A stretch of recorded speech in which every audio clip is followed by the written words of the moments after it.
হাদির জানাজার মধ্যে এত লক্ষ লক্ষ মানুষের এই উপস্থিতির মধ্য দিয়ে আমরা শুধু একটি কথাই বলতে চাই, আমাদের আরো হাজার হাজার শত শত হাদির প্রয়োজন, আমাদের ঘরে ঘরে হাদির প্রয়োজন। আমরা যারা এখানে এসেছি, ওসমান হাদির এই চেতনা, তার আদর্শ এবং তার যে সততা, তার যে নিষ্ঠা, এটাকে যদি আমরা ধারণ করতে পারি, আমরা তারুণ্য ধারণ করতে পারি, তাহলে আমাদের বাংলাদেশ ভিন্ন এক বাংলাদেশে পরিণত হতে পারে। বিশ্বের মানচিত্রে আমাদের মাথা আমরা উঁচু করে দাঁড়াতে পারি। সেই প্রেরণা যেন আমাদের তরুণরা ধারণ করতে পারে।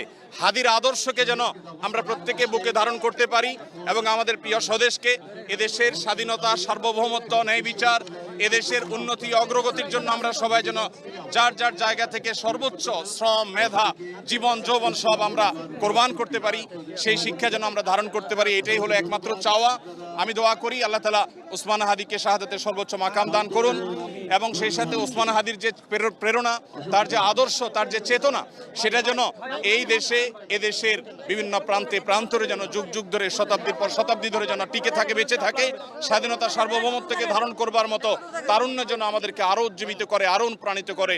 আমরা আরও বহু ওসমান হাদি আল্লাহর কাছে কামনা করি এবং ওসমান হাদির জান্নাতবাসী হওয়ার জন্য আমরা দোয়া করি।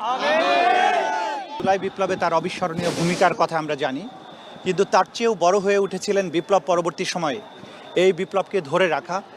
একটা সাংস্কৃতিক বিপ্লবের মাধ্যমে বাংলাদেশে শুধু রক্তক্ষয়ী যে বিপ্লব হয়েছে তার মাধ্যমে একটা স্বৈরশাসকের পলায়ন হয়েছে, কিন্তু এই রাষ্ট্রকে, এই তরুণ প্রজন্মকে আমাদের কালচারালি যে একটা উচ্চতায় পৌঁছাতে হবে, এই জাতির বিশ্বাস, এই জাতির গণতান্ত্রিক যে ভাবনা, এই রাষ্ট্র সবার করে ফেলার, রাষ্ট্রটা যাতে সবার হয়ে ওঠে, সেটার জন্য যে তার প্রচেষ্টা ছিল, তিনি ইনকিলাব মঞ্চ করেছিলেন।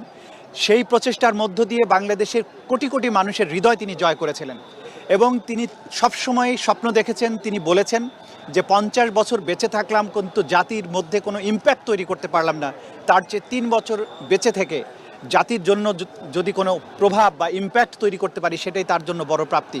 সেই কথা তিনি বারবার বলেছেন। তার কথাবার্তার মধ্য দিয়ে শাহাদাতের জন্য তার তীব্র যে আকাঙ্ক্ষা ছিল সেটা তিনি প্রকাশ করেছেন এবং আল্লাহ তাআলা তার সেই ইচ্ছাকে পূরণ করেছেন। তিনি জাতির জন্য তার সবচাইতে বড় স্যাক্রিফাইসটা করেছেন, তিনি শহীদ হয়ে গেছেন।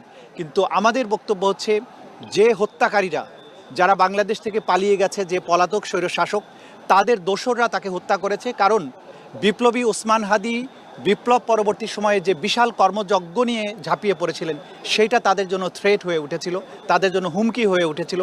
তারা বাংলাদেশকে দুর্বল দেখতে চায়, সেই বিষয়টাকে খেয়াল রেখেই ওসমান হাদিকে তারা টার্গেট করেছে এবং ওসমান হাদিকে টার্গেট করা মানে বাংলাদেশকে টার্গেট করা, গোটা জাতিকে টার্গেট করা। আগামীর যে আত্মমর্যাদা নিয়ে যে বাংলাদেশ দাঁড়ানোর কথা, সেই বাংলাদেশকে তারা টার্গেট করেছে।